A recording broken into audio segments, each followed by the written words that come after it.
Bahkan Rasul mengatakan la tahqiranna hasanatan walau antal akhaka biwajhin talqin. Jangan kamu remehkan kebaikan walaupun itu hanya sekedar kamu ketemu saudaramu, ketemu orang muslim yang lain dalam kondisi sumringah, tersenyum. Ya, nanti di hadis yang lain juga Rasul mengatakan tabassumuka fi wajhi akhika laka shadaqah. Senyummu untuk saudaramu adalah sedekah.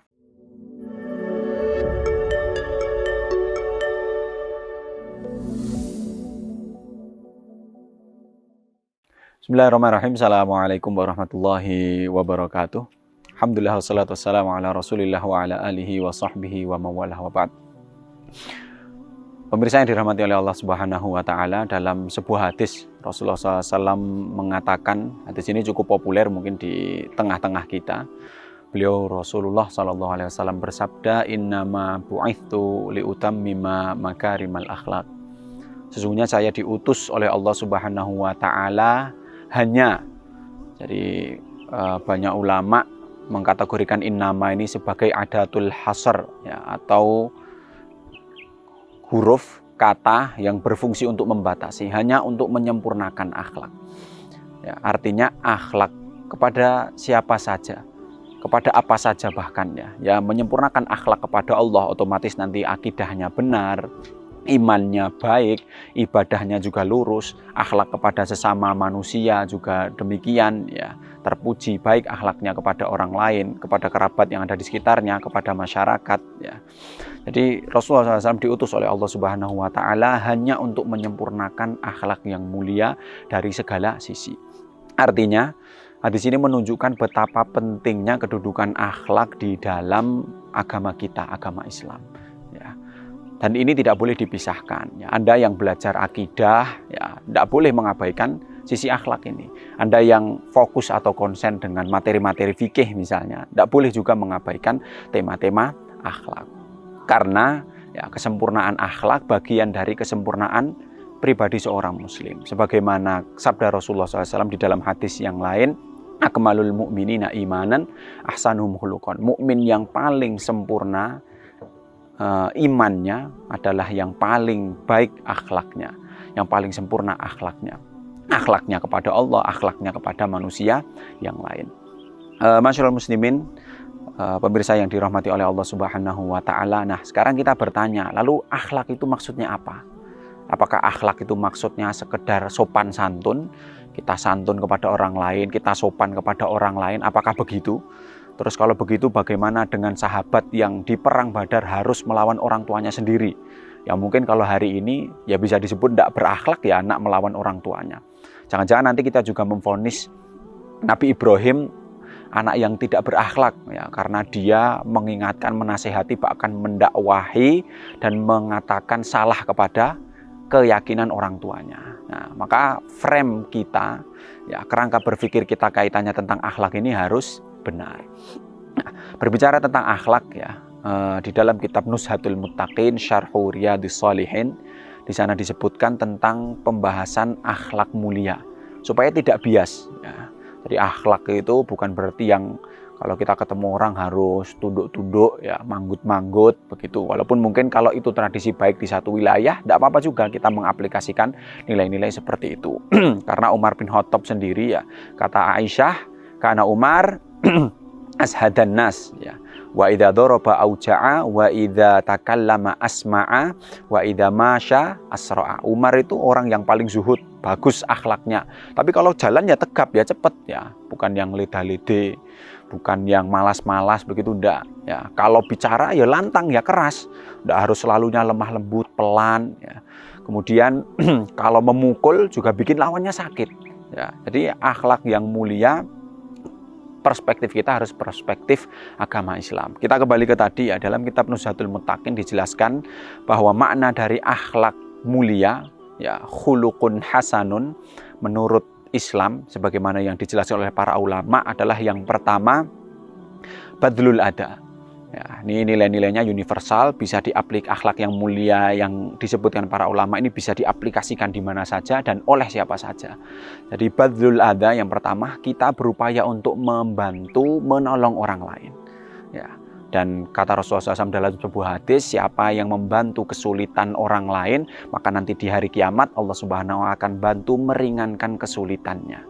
Ketika kita hari ini menyelesaikan masalah orang lain, maka nanti di hari kiamat masalah-masalah yang kita punya ketika kita sedang menghadap Allah Subhanahu wa Ta'ala, kita berdiri di padang mahsyar ya, dengan kesulitan-kesulitan kita masing-masing ya, dosa kita, amal ibadah kita yang tidak terlalu banyak, cuaca yang panas, itu nanti akan diberikan pertolongan oleh Allah Subhanahu wa Ta'ala, diberikan keringanan, diberikan bantuan sebagaimana dulu ketika di dunia kita membantu orang lain. Jadi siapapun kita, kemudian latar belakang suku kita, bangsa kita apa ya, kalau soal menolong orang lain, saya yakin semua dari kita bisa. Dan ini adalah poin pertama kaitannya dengan akhlak yang mulia, membantu menolong orang lain. Ada yang butuh bantuan minjam uang ke kita, kalau kita punya kecukupan rezeki, berikan bantuan. Bahkan kalau perlu sedekahkan, infakkan ya. Ada yang butuh pertolongan fisik kita bantu dengan fisik kita semampu kita. Ada kerabat yang butuh diantar misalnya ya, karena satu kondisi, kita bisa bantu untuk mengantar. Ada orang kecelakaan di jalan, kita tolong dia, kita bantu dia. Ada orang kelaparan, kita bantu mereka. Ini semua bagian dari menolong dan ini universal. Apapun suku bangsanya, siapapun orangnya, apapun jenis kelaminnya, dari manapun dia, kalau soal menolong orang, saya yakin kita semua pasti mampu. Dan ini masuk ke dalam akhlak mulia yang pertama. Kemudian setelah badlul adza adalah kaful adza. Kita menahan diri untuk tidak menyakiti orang lain. Ini poin akhlak mulia yang selanjutnya. Kita tahan lisan kita dari mencela, kita tahan lisan kita dari menggibah, kita tahan tangan kita dari menyakiti orang lain. Kalau kita diberi jabatan ya kita tahan posisi dan kedudukan kita untuk mendolimi mereka yang ada di bawah kita. Kita posisi sebagai pemimpin, jangan sampai kedudukan itu kita pakai untuk mengambil hak-hak bawahan kita jadi pejabat, jangan sampai kemudian mengambil hak-hak rakyat ya. Kita tahan diri kita untuk tidak menyakiti orang lain, tidak melukai orang lain, baik secara hati, baik secara fisik ya, baik dengan lisan kita, dengan tangan kita, dengan perbuatan kita, atau dengan aktivitas-aktivitas kita yang lain. Bahkan ya kalau di dalam ayat Al-Quran ya, termasuk ya ketika kita bersedekah, kita dilarang mengungkit-ungkit ya, dilarang mengungkit-ungkit atau dilarang mengucapkan perkataan yang mungkin menyakiti hati mereka yang kita beri. Saya kan dulu pernah bantu pesantren ini, kenapa saya tidak diperlakukan spesial? Nah, ini ternyata walaupun berbuat baik dengan membantu orang lain, tapi tidak termasuk kategori bisa menahan diri dari menyakiti orang lain. Bahkan kata Allah, la tubtilu shadaqatikum bil manni wal adza. Jangan sampai sedekah dan infak kalian itu sia-sia, hangus, hapus gara-gara kalian menyakiti dan menyebut-nyebut pemberian kalian. Jadi setelah kita membantu orang lain, kita berusaha semaksimal mungkin menahan lisan kita, tangan kita, anggota badan kita, pekerjaan kita, jabatan kita, dan hal-hal yang kita miliki dari menyakiti orang lain. Ada satu kisah yang cukup terkenal ya, hadisnya juga cukup populer di tengah-tengah kita ya. Disebutkan anna imra'atan dzukirat bi kathrati siyamiha wa salatiha walakinnaha tu'dhi jiranaha bilisaniha.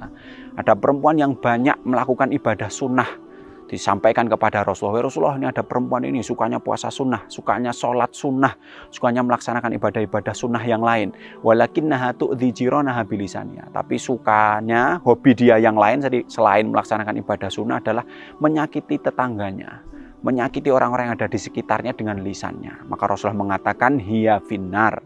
Perempuan ini di samping dari ibadah yang dia lakukan, dia akan dapat pahala, tapi tempatnya adalah di neraka sesuai dengan dosa lisan yang dia lakukan.